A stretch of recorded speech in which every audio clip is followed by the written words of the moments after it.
The auctioneer's hammer came down on Lot 47 at exactly 2:17 p.m. on September 14, 1985. Nobody in the crowd of 30-some farmers gathered at the Dawson County estate sale knew they'd just witnessed a mistake that would haunt a family for 3 decades. The International 1066, gleaming red under the autumn sun despite its years, rolled away on a flatbed toward Kansas, and with it, a promise that had never been meant to break. Tom Richardson stood at the back of that crowd, his 17-year-old hands shoved deep in his denim jacket pockets, watching his father's tractor disappear. He didn't know then that his father had been in the hospital when his uncle signed the estate papers. Didn't know his dad would survive the heart attack. Didn't know that the one piece of farm equipment specifically meant to stay in the family, written in his grandfather's will with underlined ink, had just been sold because of a lawyer's oversight and an uncle's impatience to settle the estate. He only knew the engine note, that particular diesel rumble he'd heard every morning of his childhood, pulling him from sleep at 5 a.m. The sound of his father teaching him to straight line a furrow when he was 12, hands barely strong enough to hold the wheel steady. The soundtrack to 1,000 conversations about soil and weather and what it meant to work land your grandfather had cleared by hand.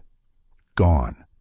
What Tom didn't know, standing there with gravel dust settling on his boots, was that he'd just made a silent promise, and that 30 years later he'd either keep it or die trying.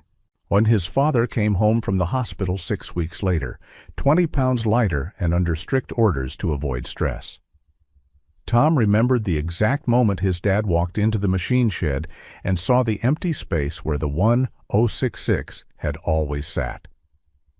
He didn't say anything, just stood there for maybe 5 minutes, one hand resting on the doorframe, staring at the oil stain on the concrete floor. Then he turned around and walked back to the house.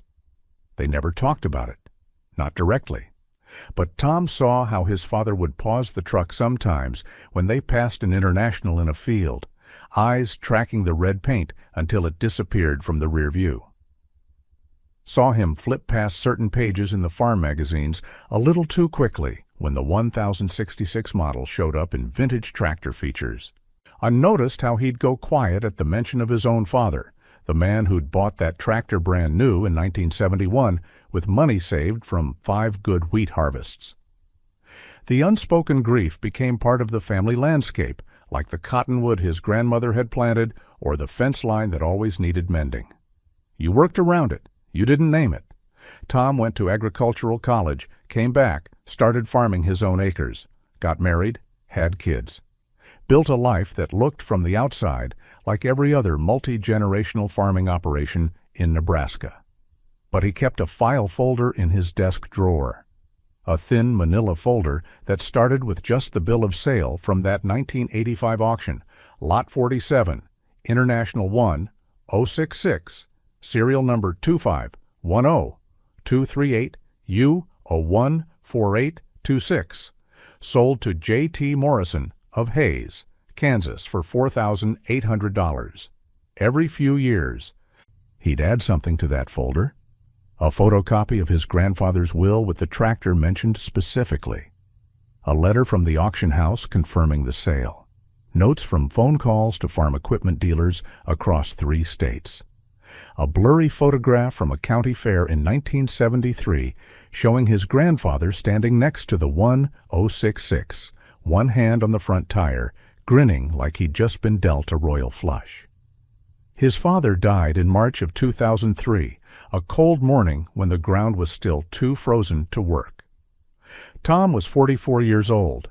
They buried him on a Thursday, and on Friday morning, Tom opened that manila folder again.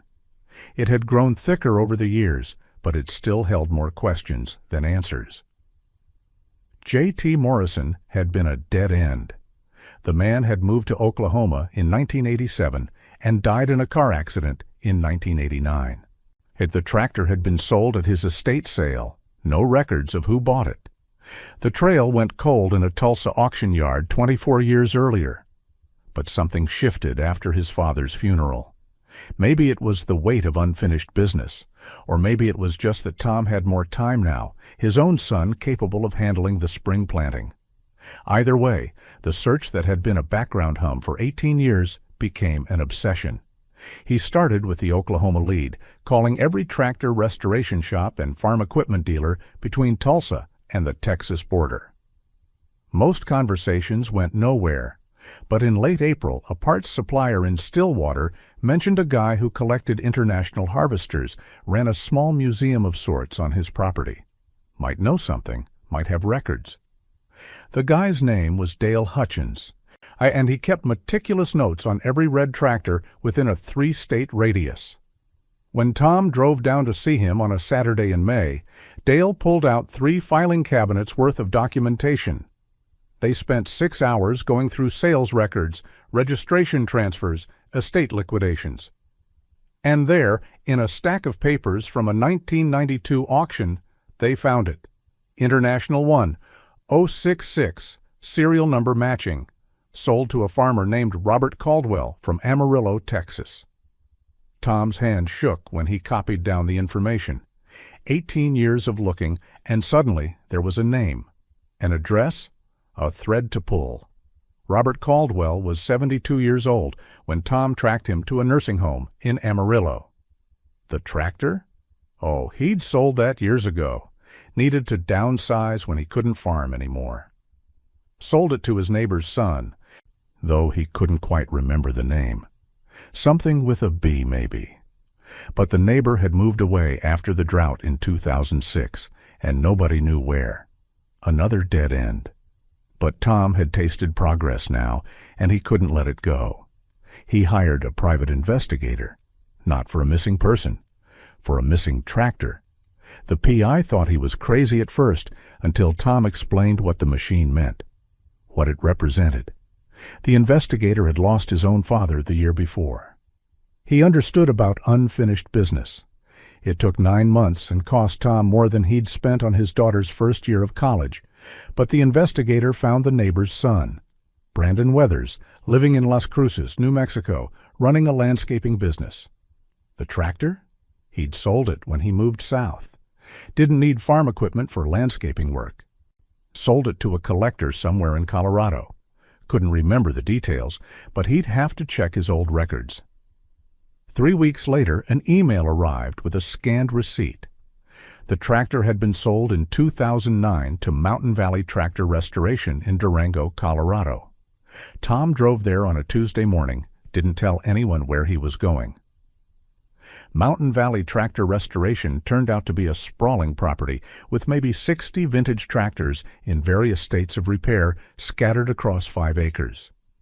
The owner, a man named Jack Peterson with weathered hands and sharp eyes, listened to Tom's story over coffee in a workshop that smelled like diesel and fresh paint.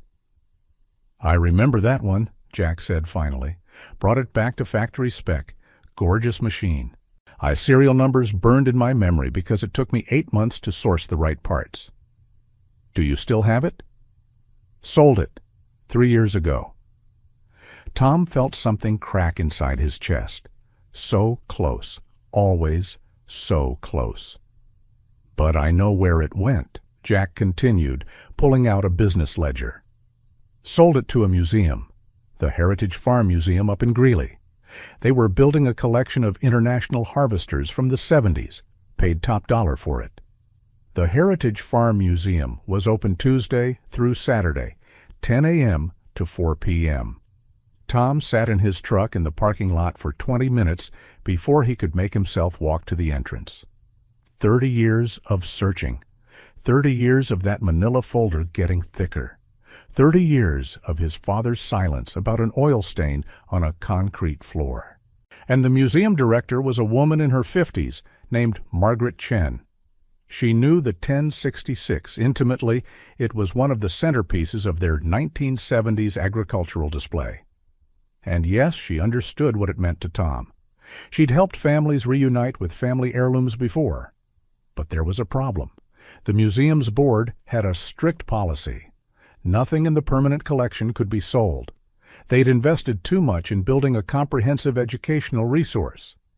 They'd spent years tracking down specific models, specific years. The 1066 was cataloged, insured, integrated into their exhibits. Tom tried everything, offered to buy it for double what they'd paid, offered to donate an equivalent tractor as replacement, offered to sponsor an entire new wing of the museum. Margaret was sympathetic. The board was immovable. He drove home that night, 7 hours of highway stretching ahead of him, feeling the weight of 30 years settle into something final. He'd found it. After 3 decades, countless dead ends, thousands of miles traveled, money spent that could have bought 3 new tractors. He'd found his father's 1066, and it was untouchable, locked behind a policy written by people who'd never heard the engine note that used to wake a boy at dawn. But Tom Richardson had learned patience from 3 decades of farming. He'd learned that some things can't be forced, only cultivated. So he became a donor to the Heritage Farm Museum, a regular visitor.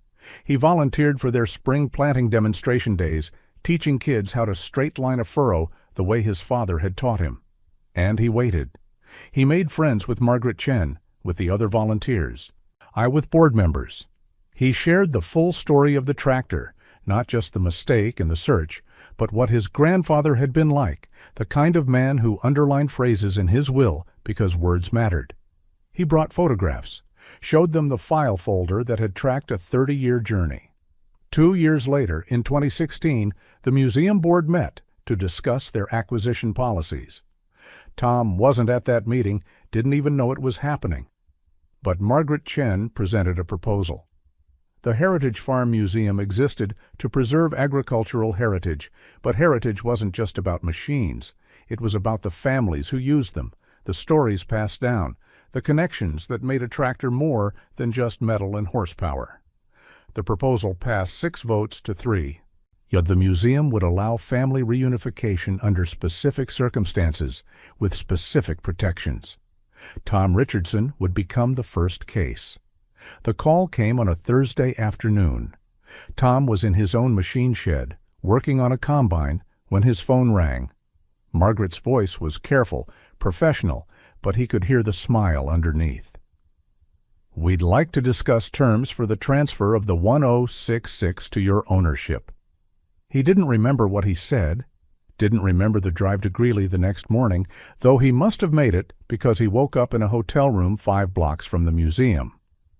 What he remembered clearly was standing in the exhibit hall at 9 a.m. on Friday, September 15th, 2016, exactly 31 years, and 1 day after he'd watched the auctioneer's hammer fall on lot 47. The tractor looked perfect. Restored to better-than-new condition, the red paint gleaming under the museum lights. Same serial number, same machine his grandfather had bought in 1971. Same tractor his father had taught him to drive.